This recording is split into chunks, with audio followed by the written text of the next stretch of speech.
뭐 문제는 읽어봤죠. 지금 원판이 서로 다른 게 5개가 있대요. 근데 이제 위에서 바라봤을 때 원판이 2개라는 거는 어쨌든 이제 이런 얘기죠.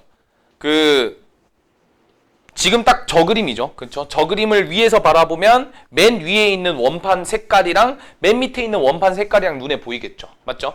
그래서 제가 이제 이렇게 표현할게요. 그냥 지금 딱 저 그림을 이렇게 표현하겠습니다. 이렇게 하고 이렇게 하고 그림 잘못 그렸다. 이렇게 잡으면 되겠죠. 오케이? 맞아요? 그러면 야 생각을 해봐. 결국에 보이는 색깔은 뭐겠어요? 이 친구는 무조건 보이지 않겠니? 얘가 안 보일 수가 있어? 안 보일 수가 없잖아. 무조건 보이잖아. 그럼 이제 머릿속에 생각하는 게 그러면 큰 놈 하나 무조건 보일 거고 그 다음 큰 놈은 누굴까를 생각할 건데 얘가 나올 수도 있지만 사실 얘가 밑쪽으로 내려가면 안 보이죠. 그러니까 이제 뭔 소리라는 거냐면 이제 얘는 무조건 보일 거야. 얘가 여기 밑으로 내려가게 되면 두 번째로 큰 놈 누가 돼요? 얘가 되는 거죠. 아니면 얘가 또 내려갈 수도 있잖아.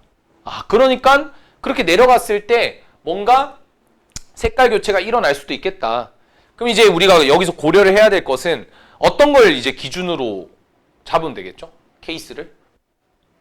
우리가 여기를 뭐라고 할 거냐면 이 친구를 A라 잡을게요. 알겠죠? 그러면 여기 A가 하나, 둘, 셋, 넷, 5번째 그러니까 5층까지 있는데 여기서 몇 층에 있냐 이걸로 기준을 잡으면 되겠죠. 맞죠? 그러니까 지금처럼 첫 번째 케이스는 A가 1층에 있을 때 생각해보면 오케이? 그러면 얘가 어디 있으면 돼요? 제일 위에 있으면 돼요. 왜냐하면 얘가 두 번째 칸 되는 순간 하나 더 있잖아요. 그냥 3개가 보이겠죠. 3개가. 맞죠? 그냥 2개만 보이려면 얘만 보여야 되거든요. 얘만 보이려면 맨 위에 얘가 있어야 돼요. 고정돼 있겠죠. 근데 여기 안쪽에 있는 녀석들은 어떻게 배치가 되든 상관없죠. 따라서 3팩토리얼 이렇게 잡는 거죠. 오케이? 여기 있는 3개를 어떻게 순서를 돌리든 상관이 없잖아. 납득이 되죠? 두 번째 케이스로 갑시다. A가 몇 층에 갈까요? 2층으로 갔어요. 그럼 이제 문제가 생기죠. 누가 내려갈 건데? 를 보셔야 되겠죠? 누가 내려갈 건데?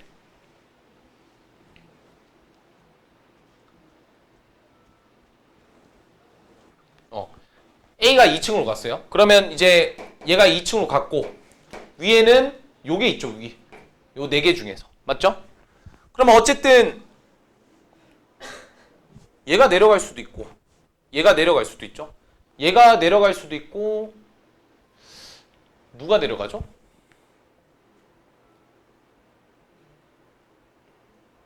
근데 이제 어쨌든 잘 봐봐.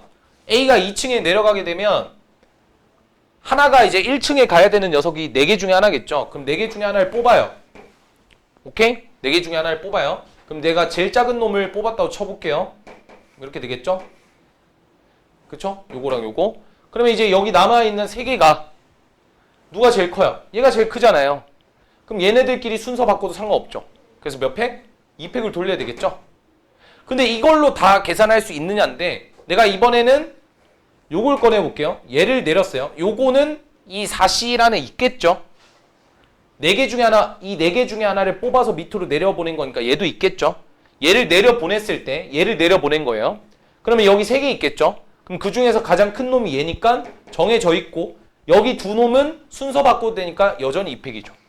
내가 여기 4개 중에 어떠한 블록을 잡더라도 무조건 그 다음은 3개가 남는데 그 중에 가장 긴 게 있을 수밖에 없고 그 가장 긴 거는 맨 위에 있을 수밖에 없고 그 사이에 있는 2개는 순서를 바꿔도 상관없으니까 여기에 모든 게 다 해당이 되겠죠.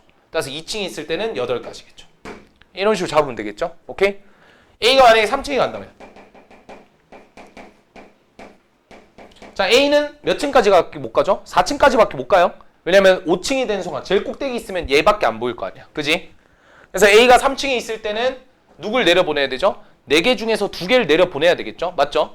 그러면 내가 여기서 이렇게 생각하면 되지 않나? 잘 봐. 4개는 서로 달라. 4개 중에서 2개를 저쪽으로 보내. 없는 녀석 취급하면 되죠? 맞죠? 남은 2개는 서로 다르게 생겼어. 가장 긴 놈이 위로 가야 되고 그 사이에 그 놈이 있어야 되겠죠? 순서가 정해지겠죠? 이거 이해됐어요? 4개 중에서 2개를 뽑기만 하면 남은 두 개가 크기가 비교가 되어 있기 때문에 제일 널쩍한 놈이 위로 가야 되고 중간 놈이 그 사이로 들어가야 되겠죠. 그럼 우리는 네 개 중에서 몇 개를 뽑기만 하면 되죠. 두 개를 뽑기만 하면 되는데 그 두 개를 뽑았을 때 밑으로 배치될 때 순서 바꾸는 것까지 고려를 해도 좋겠죠. 퍼뮤테이션. 그렇게 생각하면 되겠죠. 그래서 몇 가지? 12가지겠죠. 네 번째 케이스로 갑시다. 오케이? A가 4층에, 이게 마지막 케이스죠. A가 4층에 갔어요. 그럼 A가 4층에 갔으니까 이 네 놈 중에서 한 놈만 위로 올라가면 되겠죠. 어떤 놈을 선택해든 상관이 없죠. 4C1. 그리고 남은 놈들은 뭐 하죠? 밑으로 내려가는데 걔네들은 어차피 안 보이니까 걔네들끼리 순서 바꿔도 상관이 없겠죠. 3팩토리얼. 계산하시면 24가지. 다 더하면 36가지. 이게 6가지죠? 42가지, 50가지. 그래서 정답은 50가지. 생각보다 쉬운 문제죠. 그렇죠? 요게 모의고사 29번에 나왔던 문제입니다. 그래서 기억 좀 해두시고 오늘은 여기까지만 합시다.